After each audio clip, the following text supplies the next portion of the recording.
Jumpa lagi, masih bersama dengan Ibu, masih di Indonesia Asik ya. Di video ini Ibu akan menjelaskan mengenai pola kalimat.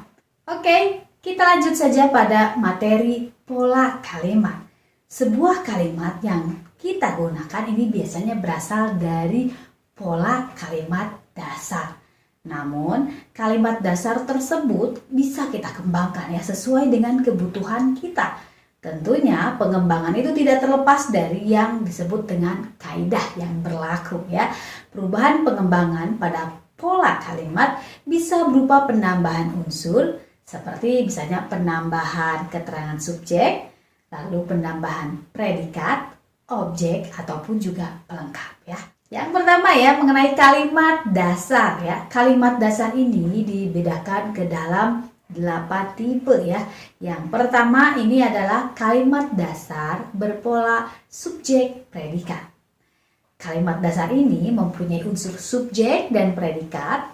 Predikat kalimat pada tipe ini bisa berupa kata kerja, kata benda, kata sifat ataupun kata bilangan ya. Contohnya, mereka sedang bersepeda.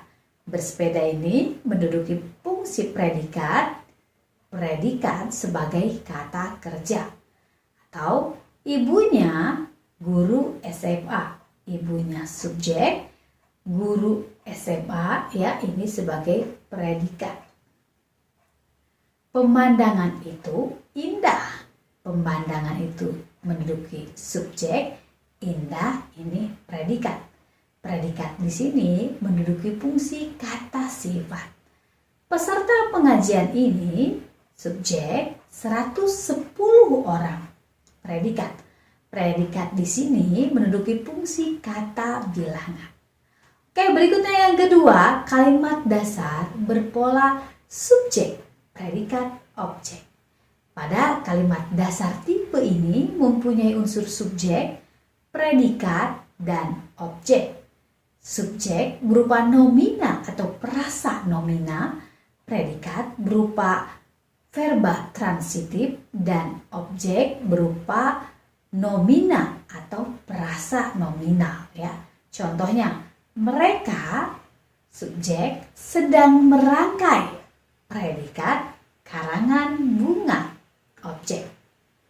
Lalu yang ketiga, kalimat dasar berpola subjek, predikat, pelengkap. Pada kalimat dasar tipe ini mempunyai unsur subjek, predikat, dan pelengkap. Subjek ini berupa nomina atau prasa nominal. Predikat di sini berupa verba intransitif atau sebuah kata sifat. Dan pelengkap berupa nomina atau adjektif. Contohnya ya, anaknya subjek, beternak, predikat, kambing, pelengkap ya. Lalu berikutnya yang keempat, kalimat dasar berpola subjek, predikat, objek, pelengkap. Kalimat dasar tipe ini mempunyai unsur subjek, predikat, objek, dan pelengkap. Subjek di sini berupa nomina atau prasa nominal, predikat berupa verba intransitif, objek berupa nomina atau prasa nominal, dan pelengkap berupa nomina atau frasa nominal. Contohnya, dia subjek mengirimi, predikat saya, objek surat cinta, pelengkap. Lalu yang kelima, kalimat dasar berpola subjek, predikat, keterangan. Kalimat dasar tipe ini mempunyai unsur subjek, predikat, dan harus mempunyai sebuah unsur keterangan ya, karena diperlukan oleh predikat. Subjek berupa nomina atau prasa nomina, predikat berupa verba intransitif, dan keterangan berupa sebuah frasa berpreposisi atau kata depan ya.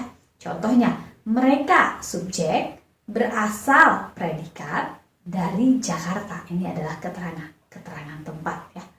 Berikutnya, kalimat dasar berpola subjek, predikat, objek, keterangan. Pada kalimat dasar tipe ini mempunyai unsur subjek, predikat, objek, dan sebuah keterangan. Subjek berupa nomina atau prasa nomina, Predikat berupa verba intransitif pada objek ini berupa nomina atau frasa nominal, dan pada keterangan ini berupa frasa preposisi ya. Contohnya, kami subjek memasukkan predikat buku objek ke dalam tas keterangan. Oke, berikutnya yang ketujuh, kalimat dasar berpola subjek, predikat, pelengkap, keterangan. Pada kalimat dasar tipe ini ya, ada unsur subjek, predikat, dan pelengkap dan sebuah keterangan. Pada subjek berupa nomina atau frasa nominal, pada predikat berupa verba intransitif atau kata sifat, pada pelengkap berupa nomina atau adjektiva, dan pada keterangan ini bisa berupa frasa preposisi. Contohnya, Soraya subjek bermain, predikat, sepeda, pelengkap, di lapangan, keterangan tempat ya. Lalu berikutnya, kalimat dasar berpola subjek, predikat, objek, pelengkap, dan keterangan. Ini yang paling lengkap ya. Nah, pada kalimat dasar tipe ini mempunyai unsur subjek, predikat, objek, pelengkap, dan sebuah keterangan. Pada subjek ini berupa nomina atau frasa nominal. Pada predikat berupa verba intransitif. Pada objek berupa nomina atau frasa nominal. Pada pelengkap berupa nomina atau frasa nominal. Dan pada keterangan berupa frasa preposisi. Contohnya, ayah subjek mengirimi, predikat, anaknya, objek, uang, pelengkap, setiap bulan, keterangan, waktu ya. Oke, demikian ya penjelasan Ibu mengenai kalimat dasar yang berpola ya.